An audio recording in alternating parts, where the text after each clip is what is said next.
Hi, I'm Dr. Joanne Donahue.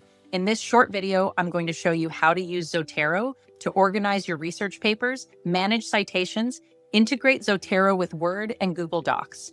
I'll end with how you can also link your Zotero account to AI agent tools as well. Let's get started. The first thing you're going to do is go to zotero.org and you're going to download Zotero for Windows or Mac, whichever one you are using. The second thing I'm going to tell you is to make sure that you download the Zotero connector over here. I am in Chrome, so you see that this is the Zotero for Chrome, but you also have a connector for Edge if that's what you use. Make sure you download this because what I'm going to show you in the future, you need this connector for. Once you create your account with your email address, this is what your home page is going to look like. You could see things on mine only because I've been using mine for a while. Yours is going to be blank. On the left-hand side over here is where you have your folders for each project separately. If you want to create a new project, which we will do here, you're going to click this little folder on the left, and you will see here to name your folder. I'll call it folder 1 and create collection. And you could see over here on my left-hand side, this project has been made. There's nothing in it because I haven't put anything into it yet. There are 4 ways to enter your references into Zotero. The first way that you can enter something is manually, and that's this button here that looks like a little piece of paper with a plus sign. You click on that and you can see it has a drop-down menu that will allow you to enter anything you need manually. The second way that you can enter something is by clicking on this little magic wand right here, and you can add an ISBN number, a DOI number, PIMD number, and it will automatically put it in there for you. Just like that. Click enter, and you could see that it automatically populates my paper in here. You could see on the right-hand corner here, this little thing that says that there's a PDF. You want the PDF. You don't have to use Zotero with a PDF. You can just upload a paper. Maybe it's not open access, but if you know you're going to use it to reference, you can just use this as a reference manager. However, I strongly suggest uploading the PDF because you can export it to AI tools, and I'm going to show you that a little bit later on in the video. Another way that you can enter it is just by uploading it from your computer. And that's this button here. You click on this, you can click add file. I am just going to click on here and see if I could find there's a study there. I'll hit open and it uploaded it for me that way. So you can always take it from a folder on your computer as well. The last way I'm going to show you requires that you have the connector on your computer. Right now, I'm in PubMed. And again, I'm using my article only because I know my article. And if you find an article that you need in PubMed that you just want to put into your project that you created, you right mouse click and you'll see down here, Save to Zotero. And then it's going to ask you all these things on the right-hand side here. Save to Zotero PubMed, you're going to click on that. And in the right-hand corner, it's going to give you the folder that it's saving to, which you can change, and that the full text, and it's going to be in your folder. This is my favorite way by far of saving things. It's a lot easier. You can also use this when you're in Google Scholar.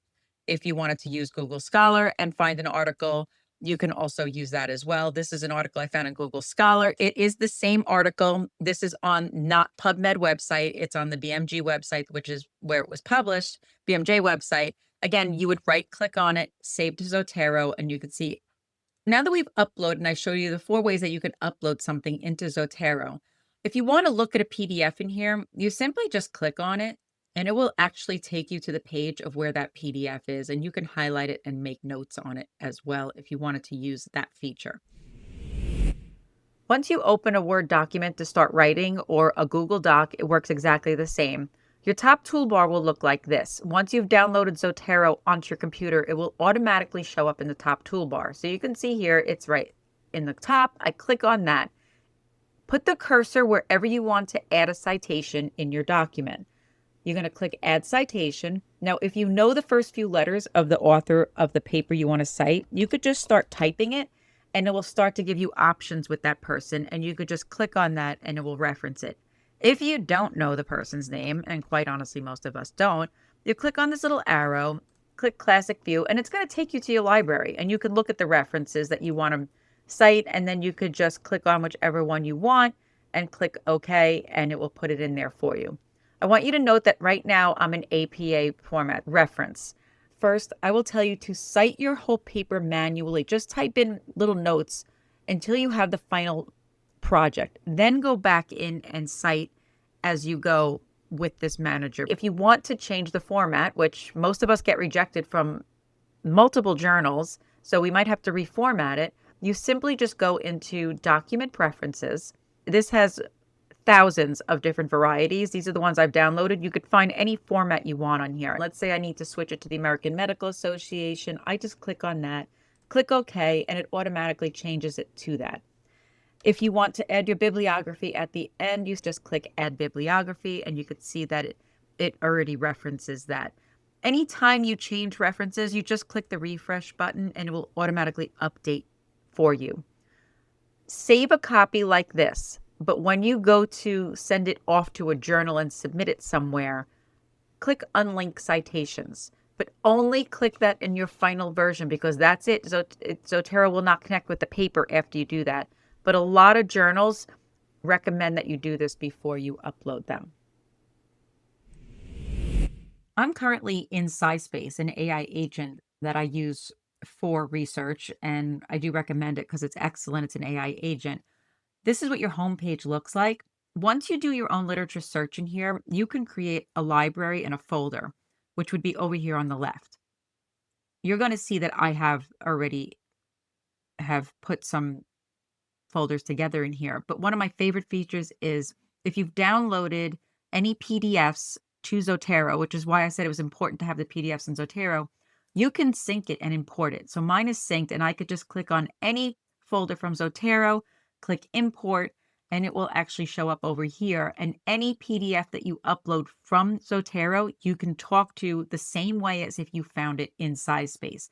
So that's one of my favorite features of using Zotero with an AI agent. This is elicit.com. Some of you might have heard of this. This is another agent that you can use for research. This is the home page for Elicit, but if you go to a library button up here, you can sync it with Zotero. And on the right-hand side here, again, you could see the button that says import from Zotero, and it's going to sync with my account, and I could upload any PDF I want into Elicit as well. Lastly, I want to show you Research Rabbit. Research Rabbit will always be free for any academics. And if you use it, it can also sync with your Zotero account. This is the homepage for Research Rabbit. And again, if you go to your library and sync it, you will see a button down here at the bottom that says Zotero or BibTeX. If I click on Zotero, again, there is my library, and I could click on any of the studies to import and use it any which way I want in Research Rabbit. Another way to do it is by exporting it from Zotero and uploading it as a BibTeX. You can see this bottom left button. If you need to do that, you simply just go into your Zotero account, go to File. You'll see Export Library, and it will ask you all different ways to export it, and just make sure it says BibTeX and it matches Research Rabbit. Click OK, and it will save it anywhere you want on your computer. And then when you come into Research Rabbit, you can upload it that way from your computer. Very easy. So these are 3 AI tools that I like that Zotero syncs with. Thanks for watching. If you felt this was helpful, click a like and leave a comment below.